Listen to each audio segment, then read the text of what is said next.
খবর আমরা পাচ্ছি কেশপুরের এলুনি গ্রামের শহীদ রাজেশ ঘোষের মূর্তি উন্মোচন। আপনারা দেখছেন পিবিএন বাংলা নিউজ। শহীদ রাজেশ ঘোষের মূর্তি উন্মোচনে কেন্দ্রীয় বাহিনীর প্রাক্তন সৈনিকরা।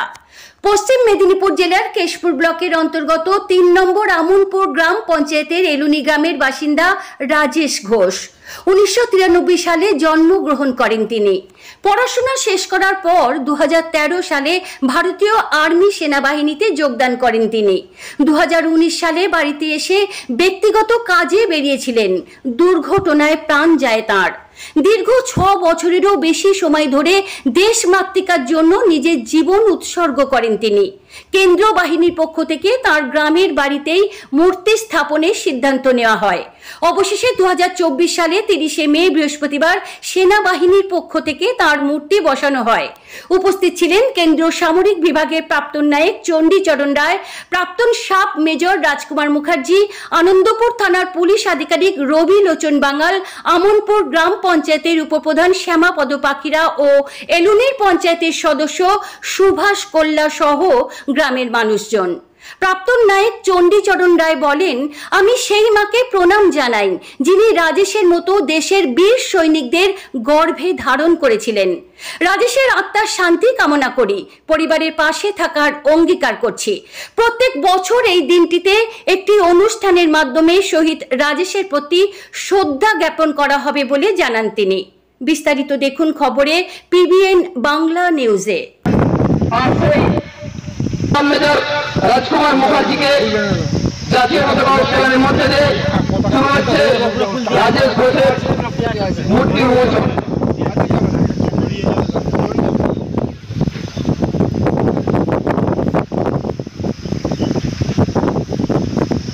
বন্দে মাতরম, বন্দে মাতরম, শহীদ রাজেশ ঘোষ অমর রহে, অমর রহে।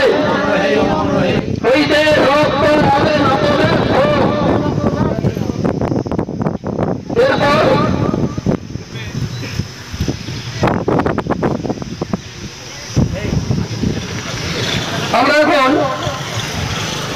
যে পর্ব অর্থাৎ রাজেশ ঘোষের যে মূর্তি সে মুছে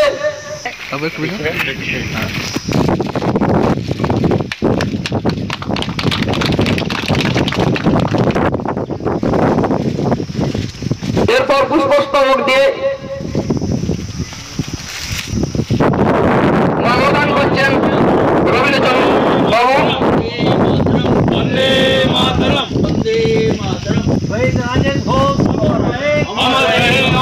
শহীদ রাজেশ ঘোষ অমর চণ্ডীচরণ রায় মহাশয়।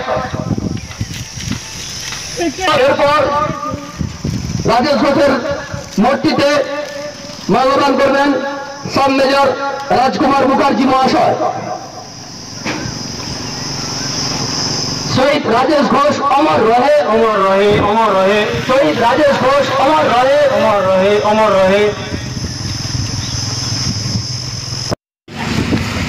যে তার উদ্দেশ্যে, তার স্মৃতির উদ্দেশ্যে এই সুন্দর একটি সভা এবং তার একটি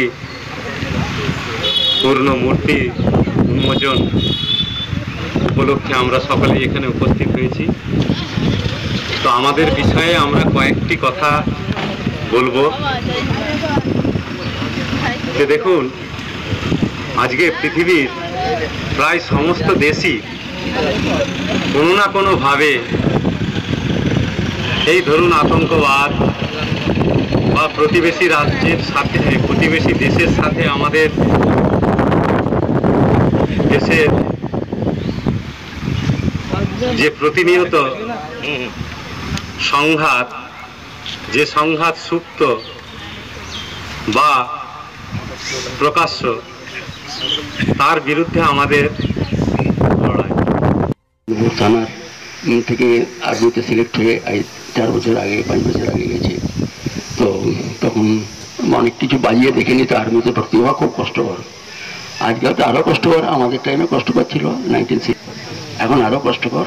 ছেলে দাঁড়িয়ে থাকার পর হয়তো 50 জন 60 জনকে নেওয়া হয়। তার মধ্যে 50 জন 60 জন নিতে আবার 5-6 জনকে নেওয়া হয়। তার মধ্যে একজন হচ্ছে আমাদের রাজেশ। রাজেশ খুব কম বয়সে ছেলের থেকেও ছোট কষ্ট হয়, তথাপি আসতে হয়েছে তার স্মরণ সভায়, তার উন্মোচনী সভায়। আমি নিজেকে খুব গর্বিত বোধ করি, আমি প্রাউড অফ দ্যাট। আর এখানে যা সহযোগিতা দেখলাম সকলের সঙ্গে খুব ভালো। আমি এই গ্রামবাসীদের উদ্দেশ্যে আগেও বললাম, এখনও আমি বলছি, এটি যেন আজকের দিনে প্রতি বছর একটি ছোট্ট অনুষ্ঠান করা হোক, তাতে গ্রামের সমস্ত ছেলে মেয়ে এবং নতুন প্রজন্ম এসে সেখানে যোগদান করুক। তারা এই সেনাবাহিনী সম্বন্ধে কিছু তথ্য নিক এবং তারা হয়ে উঠুক একদিন আমাদের মতনই বড় বড় সেনাবাহিনীর এক একজন বিশেষ কোনো একটা পালন করার জন্য দিনটিকে কোনো কিছু খেলা বা কিছু তার এই প্রশিক্ষণ এই উপলক্ষে আমি বলবো একটি সুন্দর অনুষ্ঠান হোক, সাংস্কৃতিক অনুষ্ঠান হোক, যার মধ্যে খেলাও থাকবে, হ্যাঁ, গান থাকবে, নৃত্য থাকবে, যেগুলো দিয়ে আমরা আমাদের সমাজকে অনেক অনেক সুন্দরভাবে গড়ে তুলতে পারবো এবং নিজেদের মনকে ভালো রাখতে পারবো। রাজেশের পরিবারের প্রতি কী বার্তা দেবেন?